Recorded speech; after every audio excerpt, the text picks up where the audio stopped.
Hi, come on in. This is the Bruce Channel. I'm Bruce, and welcome as we count down the last days until 2015 arrives. 2014 went by kind of quickly, didn't it? You know the old adage, time flies when you're having fun, but I don't remember having that much fun. Nevertheless, it is pretty universally recognized that time does seem to fly by faster all the time. And there's a couple of reasons for that. And one of the reasons is simply that time doesn't really exist. It's merely a human construct that allows us to meet at the same restaurant for lunch. But that's a discussion for a different day, which might prove to be problematical, inasmuch as the term day, at least in the sense of its place on a calendar, is itself a mere construct. Yeah. So now I've managed to confuse myself, which, truth be told, I do a lot. All right, I hope your weather was good, especially if you traveled. Lots of people did travel. I was among them. There is a guy associated with the Charlotte newspaper known as the Weather Guy. He keeps an eye on what's on the horizon. He watches weather models with an eye 10 to 14 days out, with particular respect to what may be coming to Charlotte. I don't live in Charlotte, but it's not that far away, so I pay attention.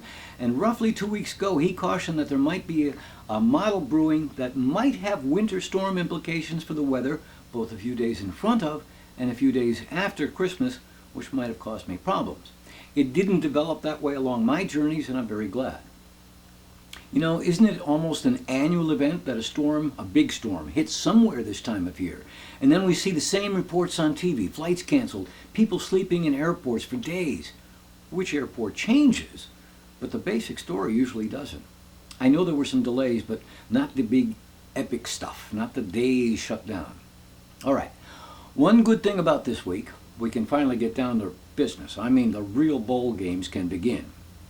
As I began to look over the bowl schedule, I was shocked, I say, to discover that they'd already begun. Really?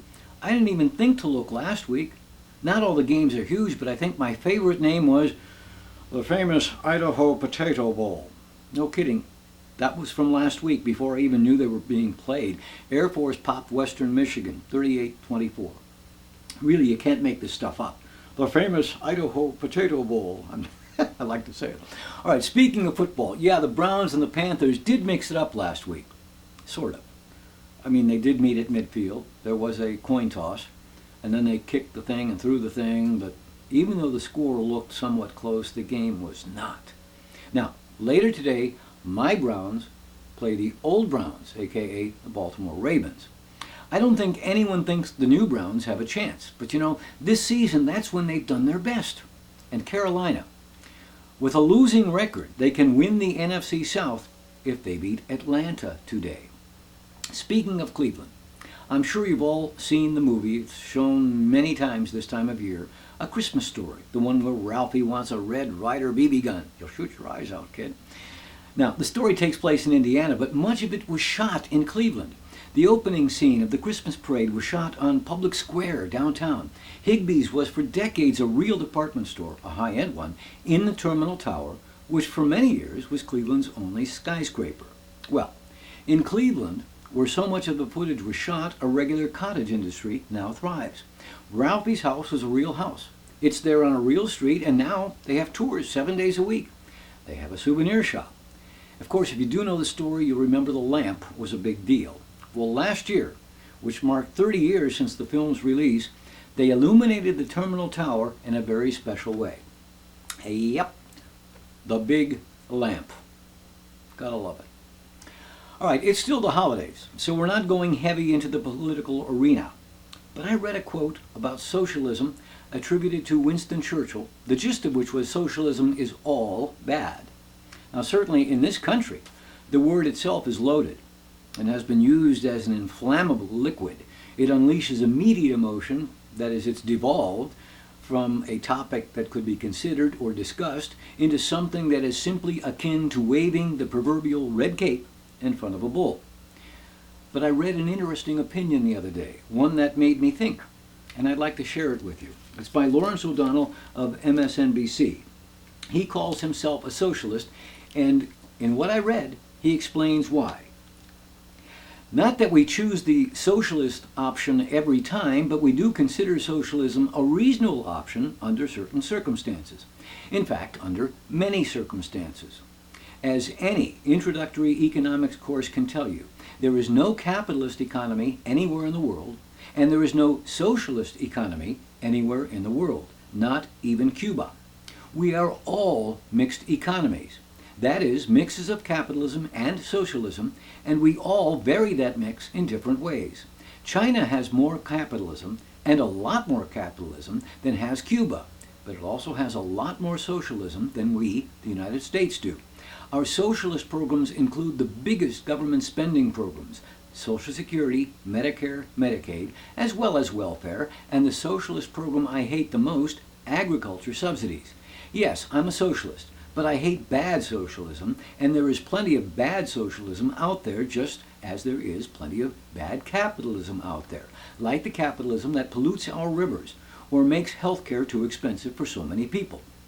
I can argue this because every side of this is true. Capitalism is good, capitalism is bad.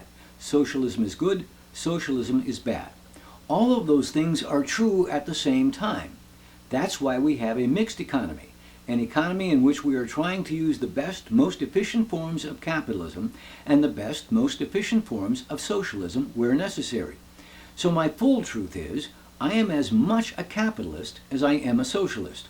But since we live in the only mature country in the world where socialist is considered such a dirty word that no one would dare to admit being one, I feel more compelled to stand up for the socialist side of me than the capitalist side of me. And I found all that very interesting, and it made me think. And my observation would be this: when you and I head out onto the interstate and go over a bridge, what's underneath us is the result of a socialist effort. In fact, there's no need to make it to the bridge. The road itself is. That is, we live in a society, and that society collectively paid for the roads and bridges. All right, just a reminder, to quickly navigate to the Bruce Channel, simply go to tinyurl.com/Bruce Channel. That's tinyurl.com/Bruce Channel. And you can write us, thebrucechannel@yahoo.com. I hope you'll encourage your friends to give us a try, and we'll be back after this. Hey, let me tell you about my book, Shrink. Or wait, I can let others do it.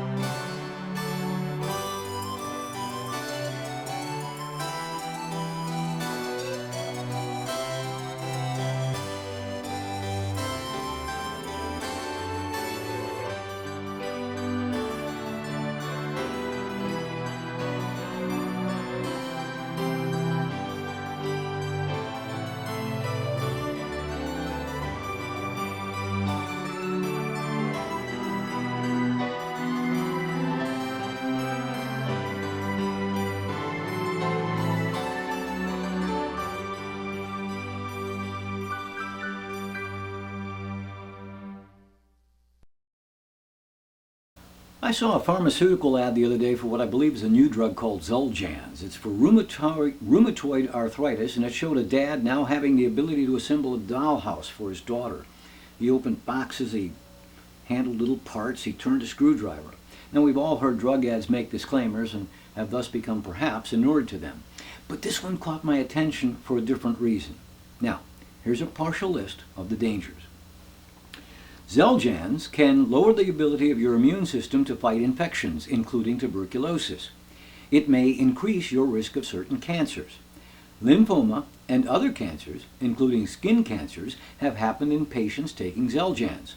Another risk, tears in the stomach or intestines. Further down, tell your healthcare professional if you feel very tired, if your skin or eyes look yellow, if you have no appetite or vomiting, have dark urine, or skin rash. I'm not picking on Xeljanz. Virtually every ad for a drug contains a laundry list of bad things that can happen. But what amazed me was how calmly these things were voiced. Tears in the stomach or intestines, that could be fatal. That's a burst appendix can be fatal because of that. Tell your health care professional if you feel very tired, if your skin or eyes look yellow, if you have low appetite, vomiting, dark urine. I think I can act a little, and I have done voiceover work. But honestly, if this were offered me as work, I think it might be beyond my capabilities. Okay, so we're still in the holiday season. Just like that, many of the songs disappeared. We might still hear Winter Wonderland and maybe Marshmallow World, but I'll Be Home for Christmas or the Christmas song, Chestnuts Roasting, they're obsolete. It's a little late, really, to sing Merry Christmas.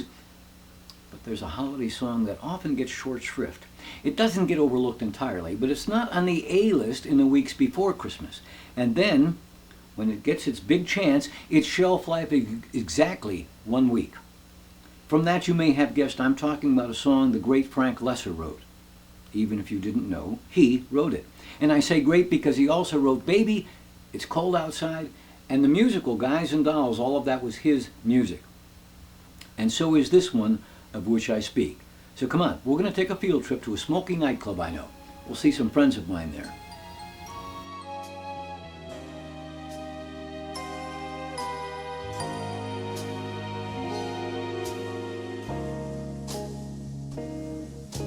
Maybe it's just too early in the game. But I thought I'd ask you just the same. What are you doing New Year's? New Year's Eve. Wonder whose arms will hold you good and tight when it's exactly 12 o'clock that night, welcoming the new year. New Year's Eve. Maybe I'm crazy to suppose I'd be the one you chose out of the 1,000 invitations you receive.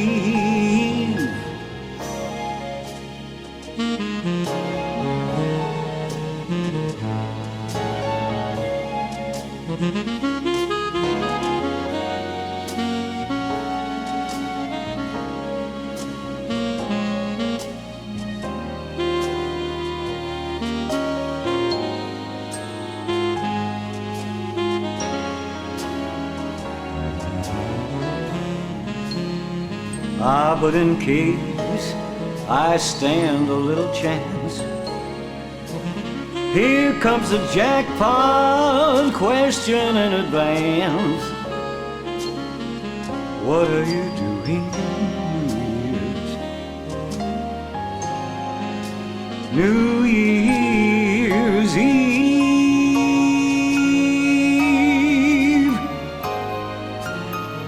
4 days